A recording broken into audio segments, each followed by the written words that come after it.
Jemaat terkasih, selamat pagi. Bagaimana kabarnya hari ini?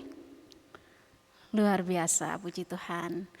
Ya, jemaat terkasih, Majelis Jemaat menyampaikan selamat beribadah kepada seluruh jemaat yang mengikuti kebaktian secara online pada pagi hari ini. Kiranya Tuhan memberkati. Jemaat terkasih, sebelum ibadah dimulai, ada beberapa warta lesan. Yang pertama, Majelis Jemaat menghimbau kepada seluruh jemaat yang mengikuti ibadah kebaktian minggu secara online, dimohon untuk memasukkan persembahan ke dalam amplop persembahan yang dapat diberikan pada saat datang ke gereja atau transfer ke rekening BCA KCP Batu nomor 0190742202 atas nama GKI Batu. Jadi mohon perhatian dari seluruh jemaat. Warta lesan selanjutnya, berdasarkan keputusan pemerintah tentang PPKM darurat, maka Majelis Jemaat GKI Batu memutuskan untuk semua ibadah minggu di bulan Agustus dilakukan secara online. Jemaat dapat beribadah di tempat tinggal masing-masing dengan panduan channel YouTube GKI Batu. Majelis Jemaat memohon Bapak Ibu Saudara tetap mentaati protokol kesehatan yang ada dengan menerapkan 5M. Mohon perhatian dari seluruh jemaat. Warta lesan yang selanjutnya, Majelis Jemaat GKI Batu mengucapkan selamat ulang tahun kepada Ibu Margianik dan juga kepada Saudari Deborah Huai. Selamat menikmati anugerah Tuhan. Jemaat terkasih, sebelum ibadah dimulai, saya mengajak Bapak Ibu Saudara untuk bersaat teduh sejenak. Dipersilahkan.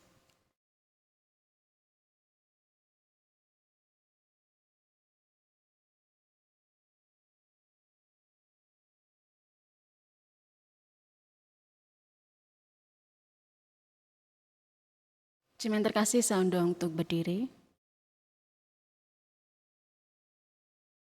Bersama-sama kita akan pujikan dari Kidung Jemaat, baitnya yang pertama.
Kebaktian minggu ini terjadi karena kita meyakini bahwa pertolongan kita adalah datangnya dari Tuhan yang menjadikan langit dan bumi.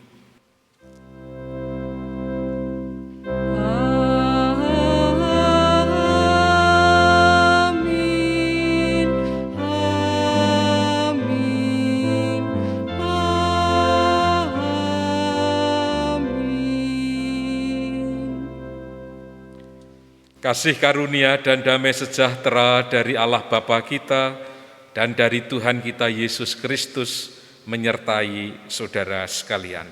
Dan menyertai saudara juga. Silahkan duduk. Saudara-saudara yang terkasih, ibadah pada minggu ini mengambil tema roti yang menghidupkan. Firman Tuhan yang menjadi kata pembuka kita diambil dari Mazmur 78 ayat 23 hingga ayat 25 yang berbunyi demikian. Maka ia memerintahkan awan-awan dari atas, membuka pintu-pintu langit, menurunkan kepada mereka hujan mana untuk dimakan, dan memberikan kepada mereka gandum dari langit. Setiap orang telah makan roti malaikat, ia mengirimkan perbekalan kepada mereka berlimpah-limpah.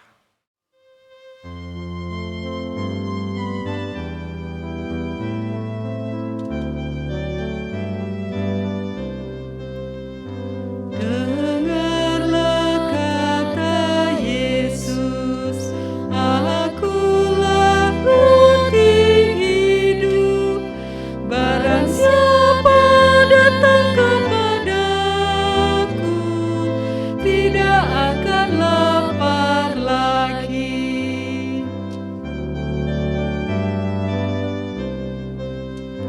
Dengarlah kata Yesus, ku berikan air hidup. Barang siapa datang kepadaku, tidak akan haus lagi. Mari bersama-sama kita berdoa. Tuhan, kami datang kepadamu membawa seluruh pergumulan kehidupan kami, membawa kehidupan kami yang tidak sempurna, membawa kehidupan kami yang seringkali terjatuh di dalam dosa, termasuk ya Tuhan ketika hidup kami bukan terfokus kepada Engkau, tetapi hanya terfokus kepada pemberian-Mu. Hidup kami yang terfokus bukan kepada Engkau Sang Pemberi roti hidup itu, tetapi hanya berfokus kepada roti berkat yang dapat kami nikmati. Tuhan, ampunilah kami. Kiranya Tuhan menyucikan dan memurnikan motivasi hidup kami, supaya senantiasa membangun persekutuan yang hidup kepada Tuhan. Tuhan, ampuni kami jikalau di dalam kehidupan kami juga kami kurang terbiasa untuk berbagi roti kepada sesama kami. Kami hanya memperhatikan kehidupan kami sendiri dan kami abai tugas panggilan yang Tuhan percayakan kepada kami, yakni berbagi roti kehidupan, yaitu berita Injil yang ada pada Tuhan Yesus kepada orang-orang yang kami jumpai. Tuhan, di dalam segala dosa dan kesalahan kami memohon pengampunan Tuhan. Bapa di surga, dengarkanlah permohonan kami, karena kami berdoa di dalam nama Tuhan Yesus, Tuhan dan Juru Selamat kami yang hidup. Amin.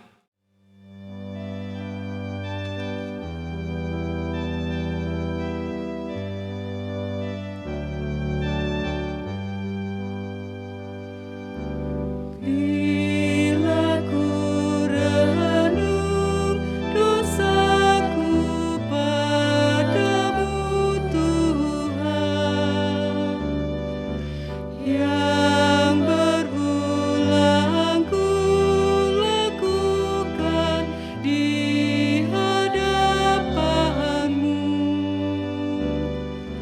Kasih sayang-Mu, perlindunganku, di bawah naungan sayap-Mu, damai hatiku. Kasih sayang-Mu, pengharapanku, usapan kasih setiamu selalu ku rindu. Saya mengundang saudara-saudara untuk bangkit berdiri. Dengan bangkit berdiri kita menerima berita anugerah dari Tuhan yang diambil dari Injil Yohanes 6 ayat 51 yang berbunyi demikian. Jikalau seorang makan dari roti ini, ia akan hidup selama-lamanya. Dan roti yang kuberikan itu ialah dagingku, yang akan kuberikan untuk hidup dunia ini. Demikianlah berita anugerah dari Tuhan. Kita memberikan salam damai. Salam damai, salam damai, salam damai.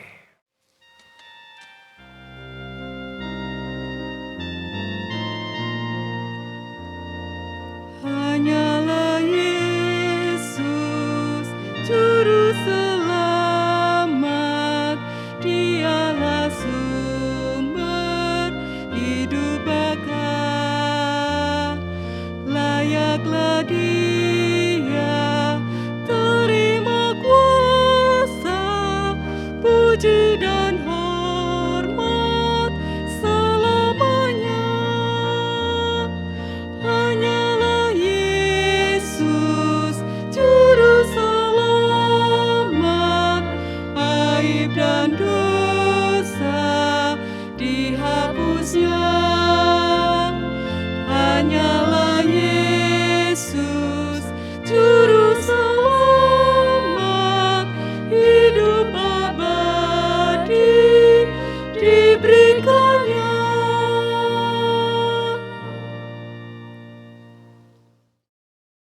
Silakan duduk, saudara.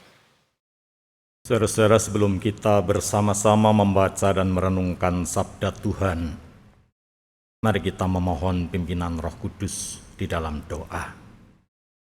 Kita berdoa.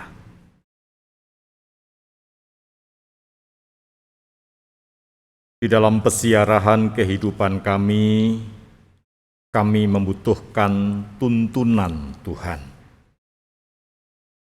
Dan kiranya firman Tuhan membuka jalan-jalan kami, membuka pikiran dan hati kami, melihat kehadiran dan derap juang Tuhan dalam pesiarahan dan perjuangan kami.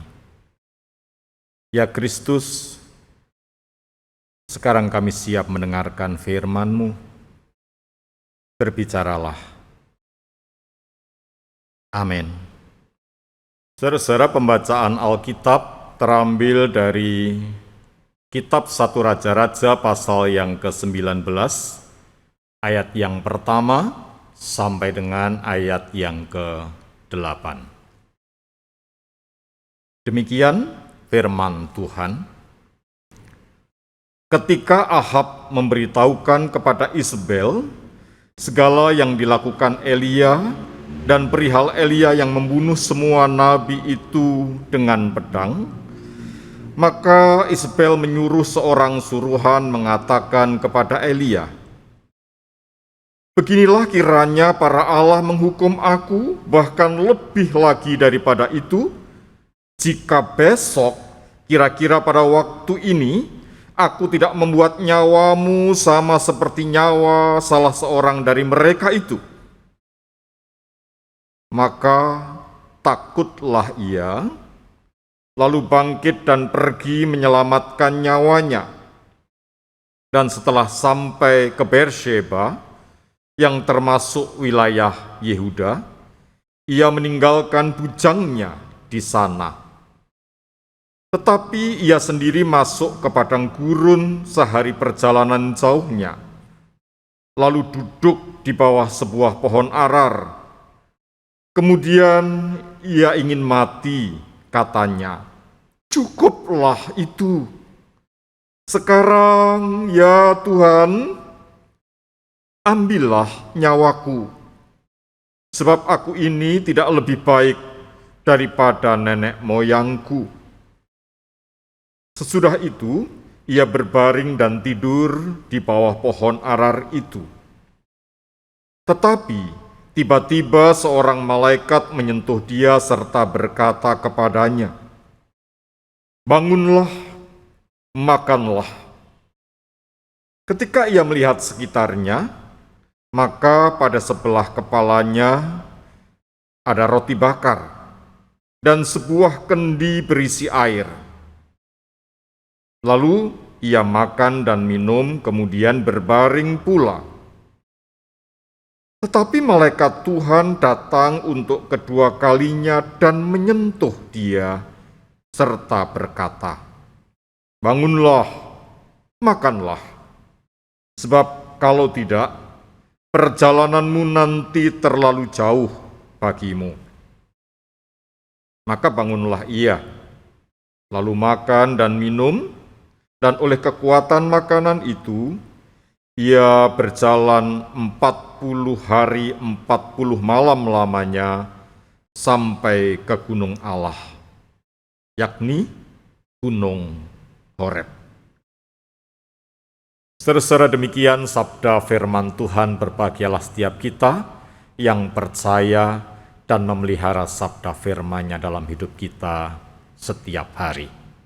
Haleluya. Haleluya, haleluya, haleluya.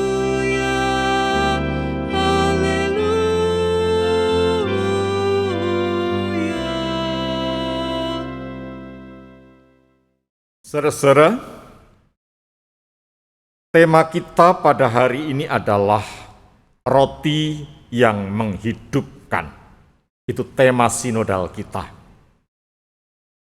Tapi di dalam perenungan sabda pada hari ini saya ingin sedikit memodifikasi tema ini. Roti gurun yang menghidupkan. Saudara, apakah yang Anda pikirkan jikalau Anda mendengar kata padang gurun? Apa yang Anda pikirkan, saudara?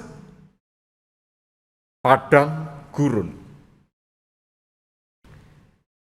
Barangkali saudara berpikir tentang sebuah tempat dengan cuaca yang sangat ekstrim, panas membakar, atau dingin membeku, kering meranggas, atau badai angin yang menghempas. Saudara, itu yang sering kita bayangkan. Angin yang liar dan perubahan keadaan yang tak terprediksi. Padang gurun barangkali identik dengan kehidupan yang liar, dan bayangan saudara tentu tidak keliru. Itulah sebabnya di dalam bahasa Inggris, padang gurun itu diterjemahkan dengan kata wilderness. Kehidupan yang dipenuhi dengan keliaran, so wild. Orang Jawa bilang, jalmo moro, jalmo mati. Orang masuk, maka dia akan mati. Kehidupan yang sulit dan penuh ancaman. Sebuah situasi yang tidak berada dalam kontrol kita. Tetapi kita harus menghadapinya, situasi sulit penuh ancaman. Saudara, itu yang sering kita bayangkan dengan padang gurun. Saudara, situasi padang gurun itu seringkali di dalam kehidupan ini datang dengan tidak meminta izin kita. Kita harus menghadapinya. Situasi itu di luar kontrol kita. Bukan kita yang memegang kendali, namun kita harus menyesuaikan diri di tengah-tengahnya. Situasi pandemi yang liar dan mematikan seperti sekarang ini barangkali dapat kita sebut sebagai padang gurun kita. Kita diburu dikejar oleh virus yang mematikan dan melumpuhkan hidup. Dan situasi yang berjalan cukup panjang ini membuat banyak orang frustrasi, kelelahan, tidak tahan, sebab hampir semua akses di dalam hidup mandek dan buntu. Akses kesehatan buntu, akses pekerjaan buntu, kehilangan demi kehilangan menggerogoti kehidupan kita. Dan mungkin kita berkata, aku tidak tahan lagi. Dan saudara, kalau Anda menghadapi situasi semacam itu, mari minggu ini kita belajar dari pengalaman Elia memasuki padang gurunnya. Saudara-saudara, Elia memasuki situasi padang gurun setelah ia mengalahkan banyak nabi-nabi Baal di Gunung Horeb. Isabel, sang ratu jahat itu, marah lalu berkata, kalau pada hari ini nyawa Elia tidak segera lenyap, maka itu kegelisahan bagiku, dan kupastikan nyawa Elia akan lenyap. Dan saudara, setelah peristiwa Gunung Karmel itu, maka semua nabi diburu dan dibunuhi oleh Isabel dan Ahab. Ahab dan Isabel, raja yang jahat itu, memasang mata di mana-mana, sehingga tidak ada tempat aman. Hidup Elia terasa diintai oleh maut setiap detik. Menegangkan, melelahkan. Ia harus menghindar dan menyelamatkan nyawanya. Tak ada tempat aman. Satu-satunya tempat yang aman adalah padang gurun. Maka Elia memasuki padang gurun. Dan sesungguhnya gambaran ini menjelaskan bahwa yang dimasuki oleh Elia bukan saja sebuah tempat yang namanya padang gurun, tapi Elia mengalami mentalitasnya juga sedang berada dalam situasi padang gurun. Hidup selengkap-lengkapnya bernuansa padang gurun. Mentalnya, fisiknya, semuanya berada di padang gurun. Sebuah tahapan hidup bernuansa padang gurun. Dia kelelahan, dia ketakutan, dia tidak tahan. Dan itulah sebabnya kemudian dia berteriak, cukuplah itu, cukup Tuhan, sekarang ambillah nyawaku, sebab aku ini tidak lebih baik daripada nenek moyangku. Saudara, inilah sebuah teriakan gurun kehidupan. Aku tidak tahan lagi. Cukup.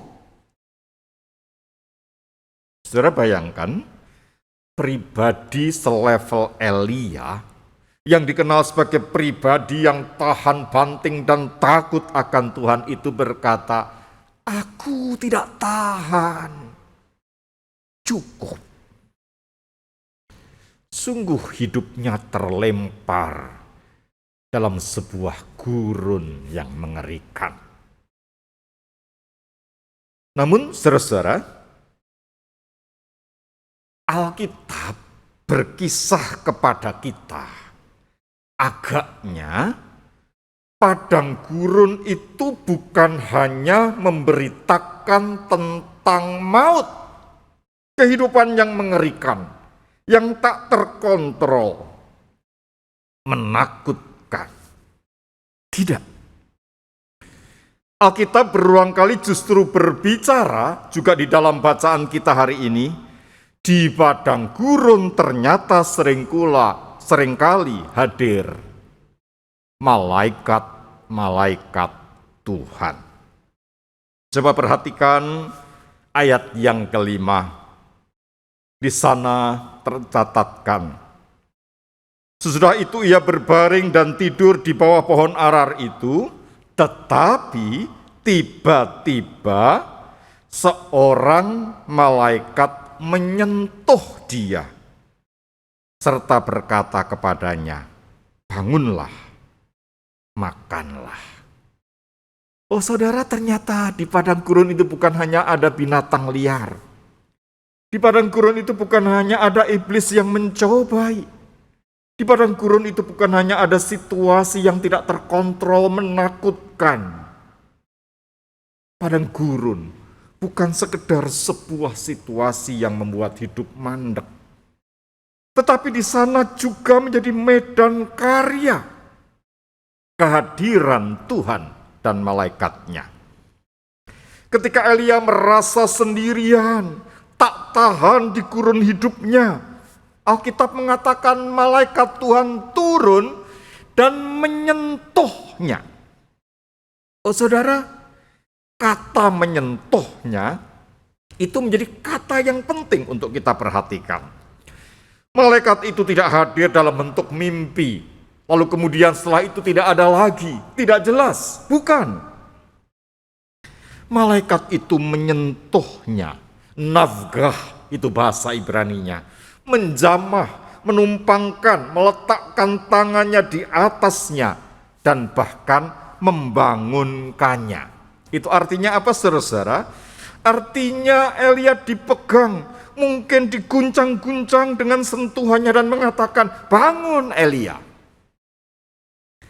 Artinya kehadiran malaikat itu begitu nyata, konkret, bukan dalam mimpi, bukan angan-angan, tapi nyata.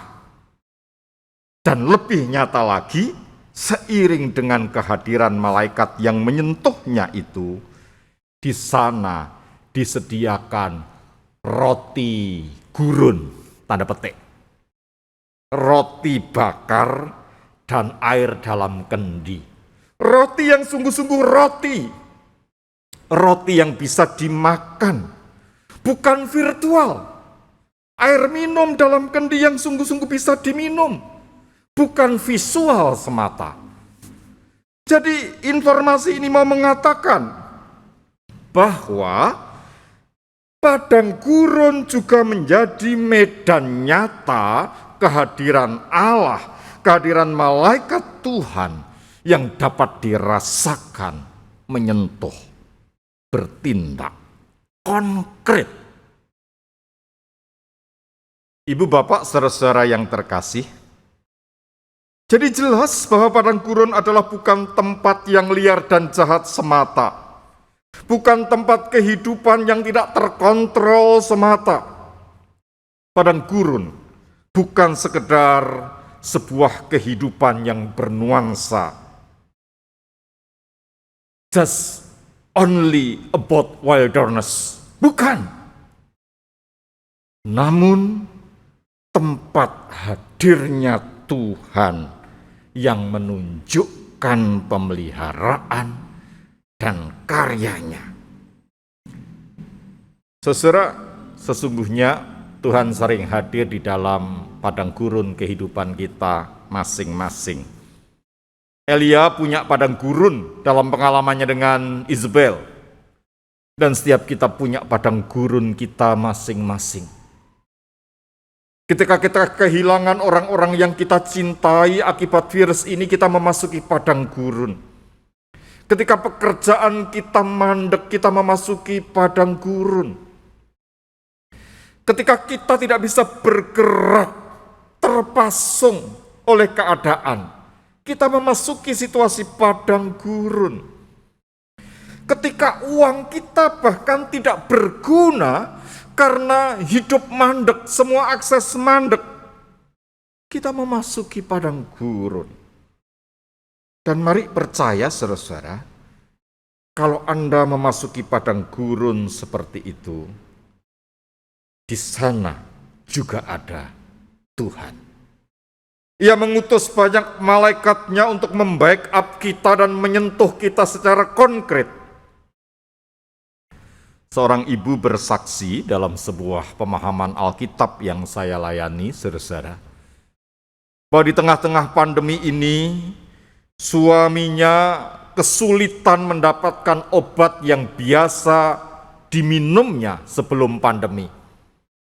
Obat yang terkait dengan autoimun yang ia jalani. Semua apotek yang biasa ia datangi untuk membeli obat itu tidak menyediakannya lagi. Susah sekali mencari obat itu. Ia frustrasi, jalan buntu, sulit, padang gurun. Pada saat semacam itulah ia bercerita pada seorang sahabat, sekedar mengeluh, no way out. Tidak kutemukan lagi obat ini di apotek. Nah saudara, pada malam hari tiba-tiba ia mendapatkan sebuah telepon dari seseorang yang dia tidak kenal. Dia mengatakan, "Ibu, saya mendengar suami Anda membutuhkan obat ini. Saya memilikinya. Minta tolong kirimkan alamat ibu, dan akan saya kirimkan obat ini." Oh saudara, ia membutuhkan satu box obat itu. Tetapi suara di balik telepon itu mengatakan, "Saya punya 3 box. Saya kirimkan kepada ibu. Tolong alamat ibu." Dan saudara, ketika ditanya, "Bapak siapa? Dan bagaimana saya harus membayarnya? Minta tolong nomor rekening." Suara di balik telepon itu mengatakan, "Tidak ibu, suami ibu membutuhkannya." Dan betul besoknya saudara, obat itu datang. Sampai sekarang, sang ibu tidak pernah tahu siapa bapak di balik telepon itu. Ia tidak mengenalnya. Ia tanya kepada sahabatnya yang ia berkeluh kesah. Dia mengatakan juga, "Saya tidak tahu." Siapakah orang itu? Itulah malaikat padang gurun.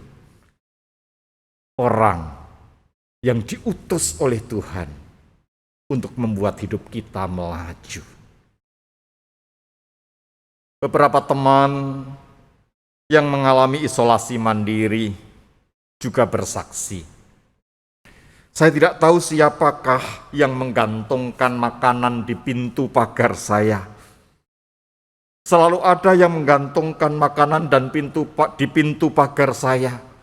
Entah itu datang siang, entah itu sore, kadang datang pagi. Saya tidak pernah tahu siapa yang menggantungkan di situ. Tetapi itu berguna sekali untuk saya ketika saya tidak bisa kemana-mana dan tidak bisa mengolah makanan sendiri karena saya begitu lemah." Dia mengatakan, ada malaikat-malaikat yang diutus oleh Tuhan untuk menggantungkan makanan itu di pintu pagar saya setiap hari. Saudara, itulah malaikat yang hadir dan menyentuh di padang gurun kehidupan kita. Situasi padang gurun barangkali di luar kontrol kita. Tapi percayalah bahwa Tuhan memegang kontrol atas padang gurun kehidupan kita.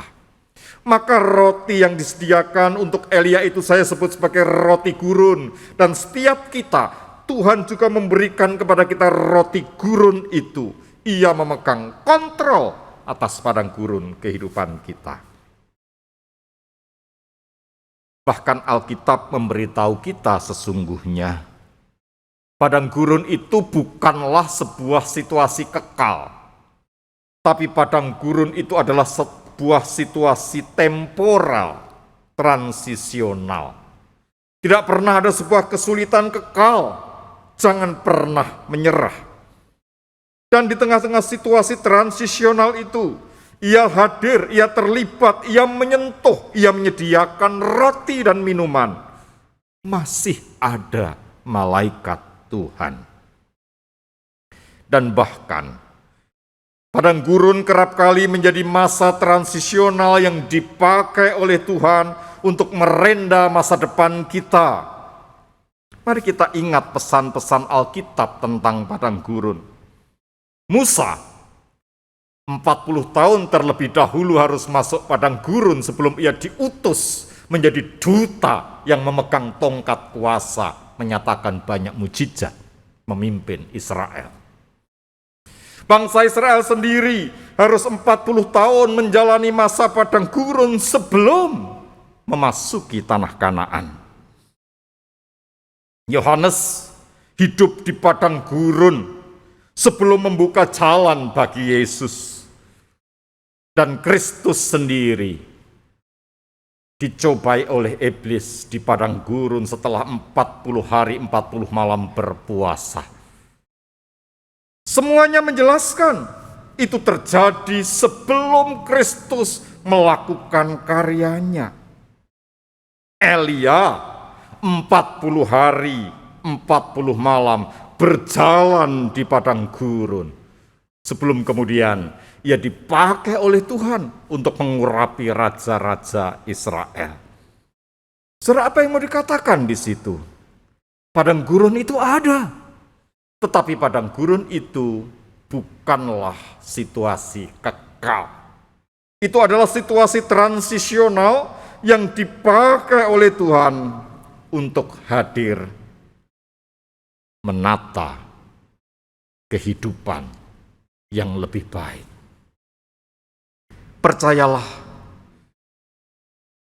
ia mengurus masa transisional ini dengan kehadiran malaikat-malaikatnya yang menyentuh dan menyediakan kehidupan bagi kita. Dan bahkan saudara-saudara, berita firman Tuhan pada hari ini mau mengajak kita pula. Jangan cari di mana malaikat Tuhan.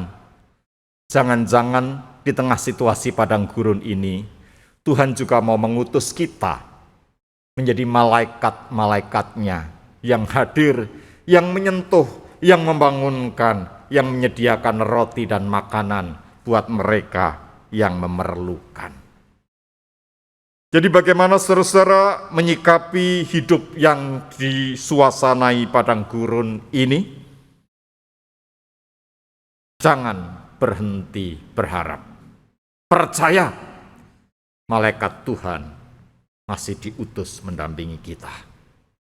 Dan yang kedua, jangan hanya bertanya di mana malaikat Tuhan. Anda dan saya bisa juga diutus olehnya untuk menjadi malaikat yang hadir menyentuh mereka yang membutuhkan di sekeliling kita. Kiranya Tuhan terus memelihara kita. Amin. Jemaat yang terkasih, saya undang untuk berdiri. Bersama-sama dengan gereja dari segala abad dan tempat, mengakui pengakuan iman kita yang berbunyi demikian. Aku percaya kepada Allah, Bapa yang Maha Kuasa, Khalik langit dan bumi, dan kepada Yesus Kristus, anaknya yang tunggal Tuhan kita, yang dikandung daripada Roh Kudus, lahir dari anak darah Maria, yang menderita sengsara di bawah pemerintahan Pontius Pilatus, disalibkan, mati dan dikuburkan, turun ke dalam kerajaan maut. Pada hari yang ketiga, bangkit pula dari antara orang mati, naik ke surga, duduk di sebelah kanan Allah, Bapa yang Maha Kuasa. Dan dari sana ia akan datang untuk menghakimi orang yang hidup dan yang mati. Aku percaya pada Roh Kudus, gereja yang kudus dan am, persekutuan orang kudus, pengampunan dosa, kebangkitan orang mati, dan hidup yang kekal. Amin. Silakan duduk kembali. Mari saudara-saudara yang terkasih, kita akan menaikkan doa syafaat kita. Mari kita berdoa.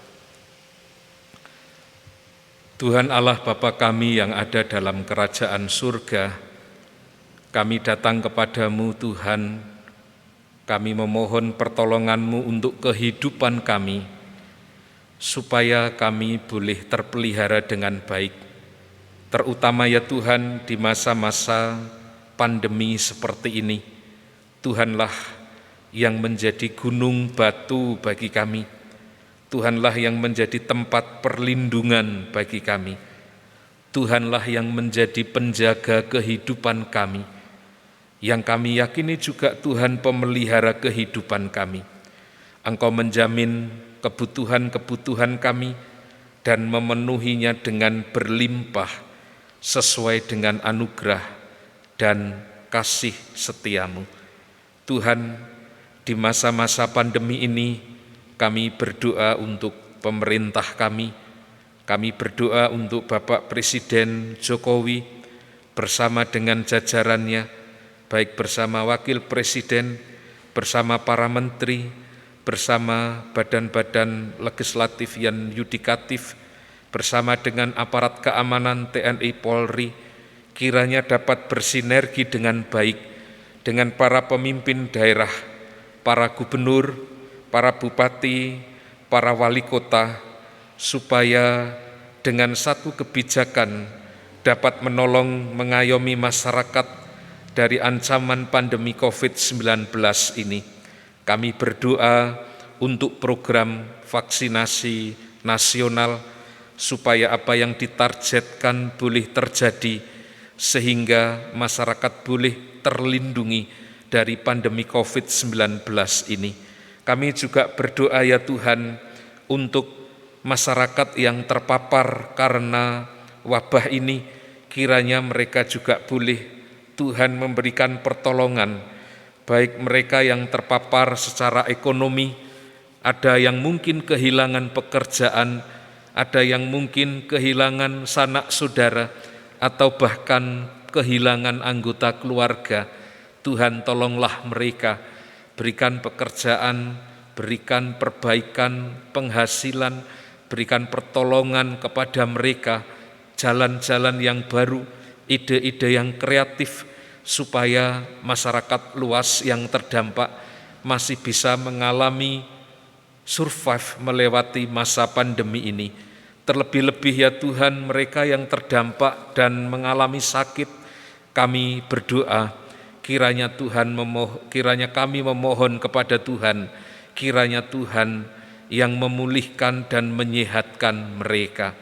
Terlebih-lebih ya Tuhan, bagi anggota jemaat-Mu yang ada di GKI Batu dan simpatisan mereka yang juga terdampak karena pandemi ini, baik di dalam pekerjaan mereka atau rumah tangga mereka, bahkan di dalam kesehatan mereka, kiranya Tuhan Engkau juga hadir memberikan pertolongan.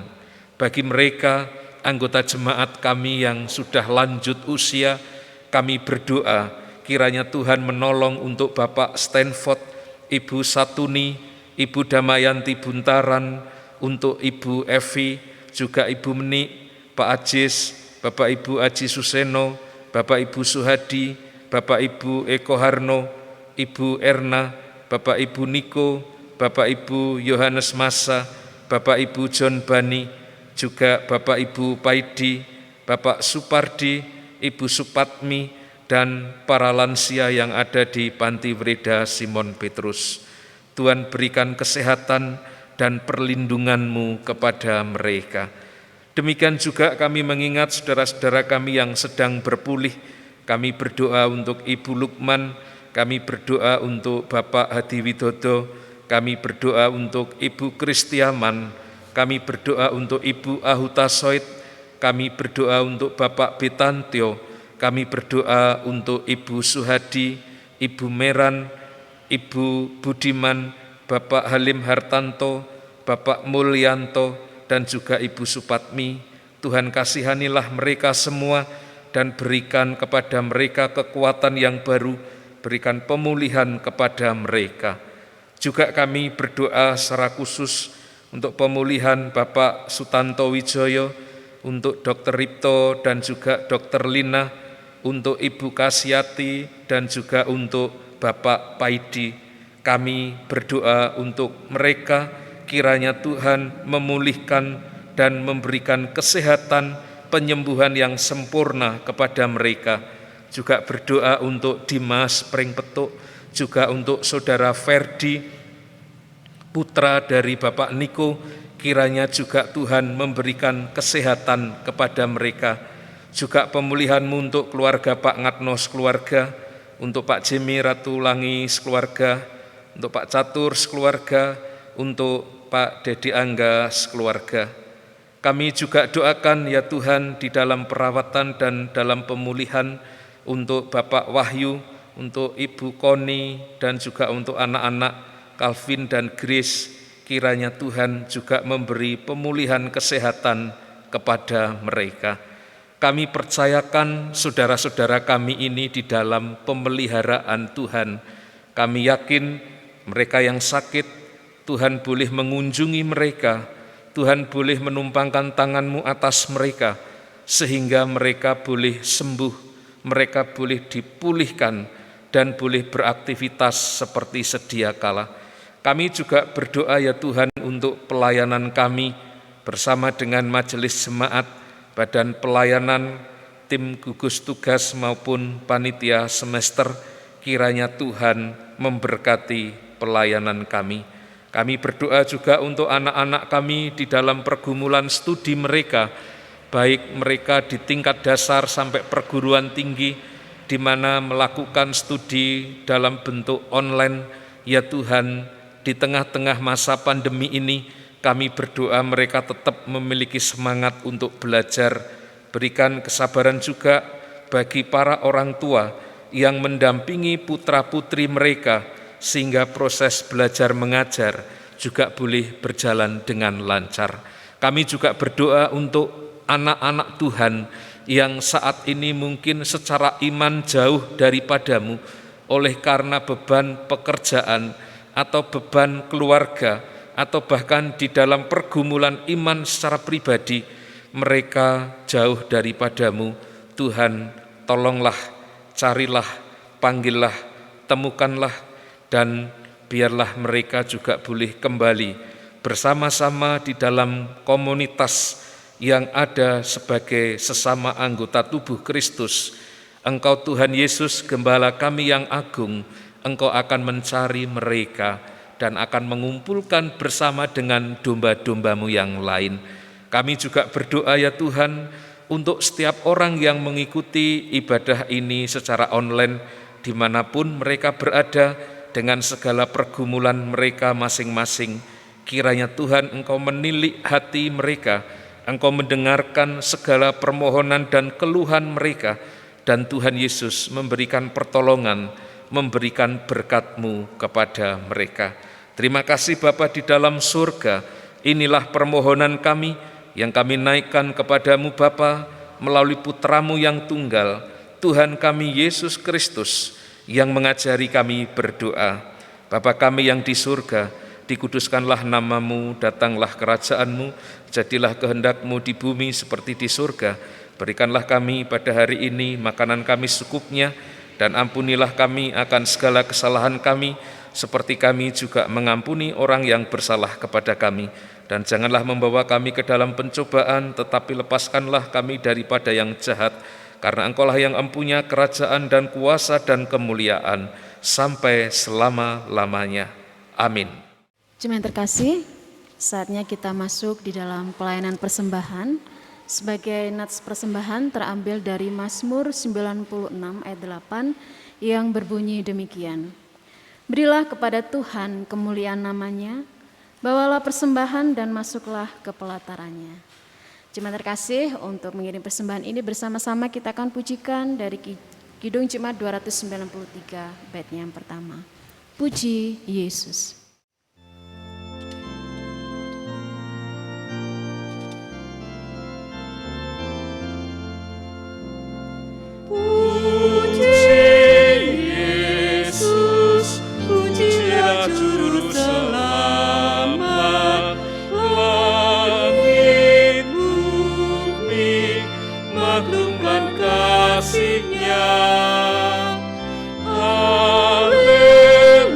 Haleluya,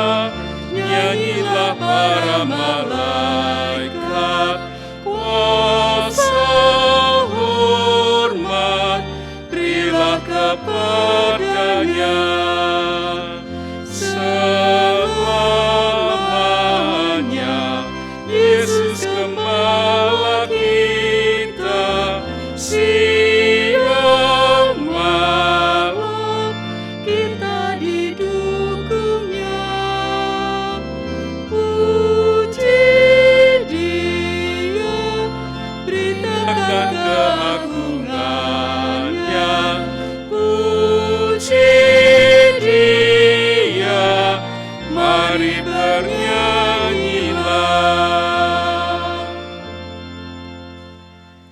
Jemaat yang terkasih, saya undang untuk berdiri. Sama-sama kita akan berdoa. Tuhan Yesus, kami bersyukur untuk setiap anugerah yang Tuhan sudah berikan buat kami, untuk kasih setia yang boleh Tuhan nyatakan di dalam kehidupan kami hari lepas hari. Tuhan Yesus, sebagai ungkapan syukur kami memberikan persembahan ini untuk Tuhan. Kiranya Tuhan yang akan mensucikan dan mengkuduskan persembahan ini. Dan kami berdoa untuk majelis jemaat yang akan mengelola persembahan ini, kiranya Tuhan yang akan tambah-tambah hikmat, kebijaksanaan, dan rasa takut akan Tuhan. Terima kasih Tuhan, kami menyerahkan doa dan ucapan syukur kami ini hanya di dalam nama Tuhan Yesus Kristus. Amin.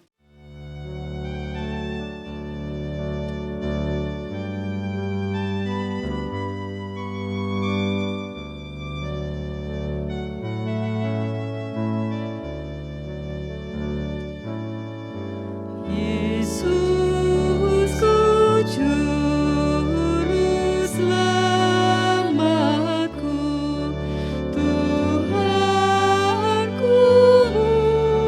kalisku, tumpuan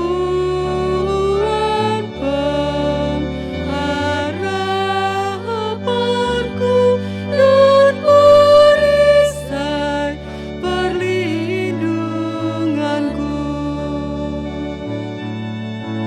Tak kalah hidupku sandu dan hati gundah pilu, Tuhanku Yesus ku seru dan jiwaku tenang dan teduh. Setiap langkahku tempuh, ku toleh Tuhanku. Setiap hasratku geluh, ku tanya Tuhanku. Ke dalam kasih penebus, ku berserah selalu. Tiada lagi takutku, walau hidup penuh seteru.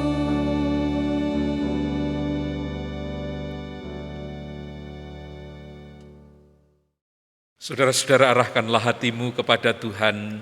Kami mengarahkan hati kami kepada Tuhan. Jadilah saksi Kristus. Syukur kepada Allah, Terpujilah Tuhan. kini dan selamanya. Sambut dan terimalah berkat-Nya.